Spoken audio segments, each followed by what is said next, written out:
Hello, everyone, and welcome back to Mrs. Speak English channel, the place where we make English simple, practical, and a whole lot of fun. I'm Emma. And I'm Ethan. A big hello to all our learners tuning in from every corner of the world. We are so glad to have you here today. We really are. Now, Ethan, I have a question. Do you ever feel like your brain knows the word, but your mouth just refuses to say it? Oh, all the time. It's like a traffic jam between my head and my lips. The word is right there, but it gets stuck. Exactly. And that is because many students treat English like a history book. They just study it. But English isn't a history book. It's a sport.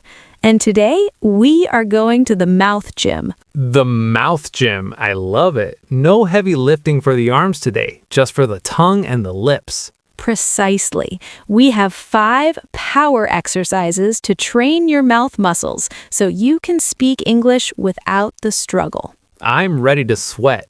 But before we start the workout, listeners, if you want to join our English learning family, please hit that subscribe button and give us a big thumbs up. It helps us keep the channel running. Yes, please subscribe. Okay, Ethan. Exercise number 1, the 10 times rule. 10 times? That sounds like a lot of repetition. It is. When you learn a new phrase, not a word, a phrase, you need to say it out loud 10 times in a row. But here's the trick. Say it at different speeds. Oh, let me try. Give me a phrase. How about, I'll be there in a minute? Okay. Slow. I'll be there in a minute. Normal. I'll be there in a minute. Super fast. I'll be there in a minute. Perfect. By the 10th time, your mouth muscles don't have to think. They just move. It's called muscle memory. I can feel my mouth warming up already. What's exercise number 2? This one is called the mirror mimic. Go to your bathroom mirror and watch your mouth move when you speak English. Watch myself. That sounds a bit silly, Emma. It feels silly, but it's vital. English uses different shapes than your native language. For example, the th sound. You have to actually see your tongue touch your teeth. Oh, I see. Like think and that. If I don't see my tongue, I'm probably saying it wrong. Exactly. If you don't see the shape, you won't make the sound. Be a scientist of your own face. Okay, mirror mimic. Got it. What's number 3? Number 3, the non-stop minute. Set a timer for 60 seconds and talk about anything. The only rule is you cannot stop talking. Even if you say or you must keep the air moving through your mouth. Wow, that's like a cardio workout for English. No pausing to translate? No translating allowed. If you forget a word, describe it. If you forget umbrella, say the rain stopper thingy. Just keep the mouth moving. Rain stopper thingy. I like that. It keeps the flow going. Exactly. Exercise number 4 is shadowing the greats.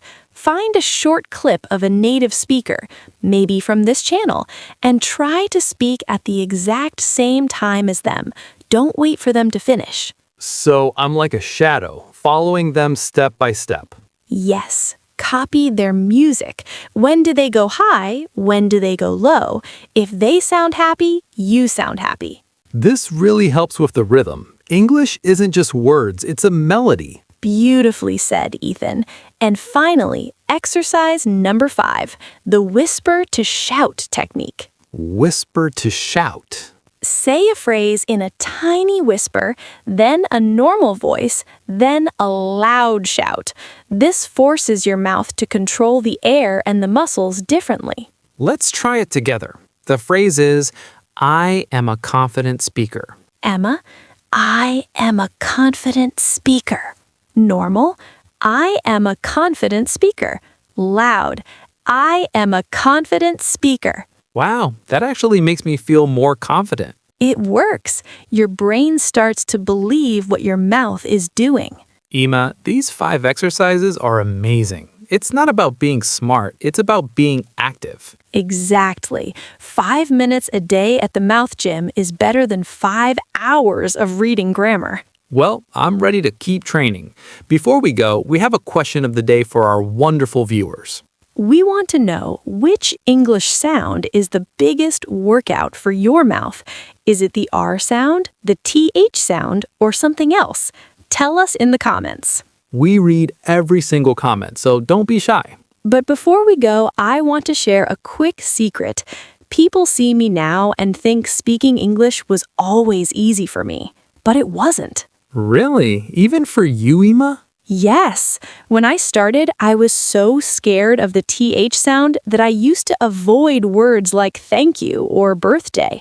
I would literally change my whole sentence just to avoid one difficult word. My mouth felt like it was tied in knots. Wow, I feel like that every day. So, what changed? I realized that my mouth was just out of shape. I started doing these exact mouth gym exercises in my car, in the shower, and even while cooking. One day, the knots just untied. The struggle is just your muscles getting stronger. Don't let a knot stop your progress. That is so moving, Emma. It's not a failure, it's just a workout. Exactly. Thank you for training with us today at Mrs. Speak English channel. Keep practicing, keep moving those muscles. And we will see you in the next episode. Bye-bye. Bye.